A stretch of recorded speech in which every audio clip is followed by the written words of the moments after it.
Sinimulan na ng COMELEC ang kanilang random manual audit sa 700 ballot boxes mula sa iba't ibang presinto. Ang detalye sa Balitang Pambansa ni JM Pineda Live. JM!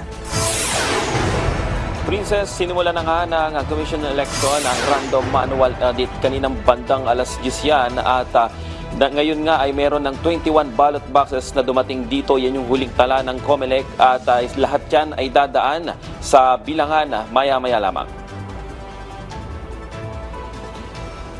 2 araw matapos ang Hatol ng Bayan 2025, mano-mano nang bibilangin ang mga balota dito sa itinagang headquarters ng COMELEC para sa random manual audit.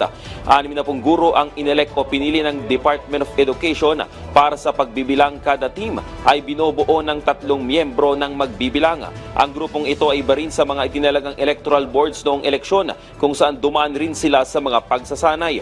Aabot naman sa 762 na mga balota ang dadaan sa bilangan. Pinili ito ng COMELEC noong May 12. Tatayo naman bilang mga RMA verifiers sa mga civil society and profession organization gaya ng PPCRB. Dadaan daw ang mga nabilang na RMA teams sa mga verifiers at pagtutugmain yung mga numero sa ACM o yung mga electoral returns at mga teams ng bilang ng mga teams ng RMA. Dito rin ay tinitingnan kung may discrepancy o pagkakaibang bilang.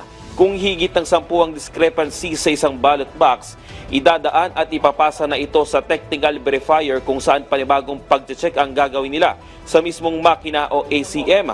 Pero ayon sa PPCRB, halos nasa 99%, 99% nga yung kada eleksyon ang nagiging tugma sa mano-manong bilangan at numero na bilang ng makina yung electoral returns. Mahalaga naman umano ang ganitong proseso lalo na sa panahon ngayon na makina ang nagbibilang ng mga boto. Isa rin sa layunin nito ay malaman kung accurate o tama ba ang ginawang bilang ng mga makinang ginamit sa eleksyon.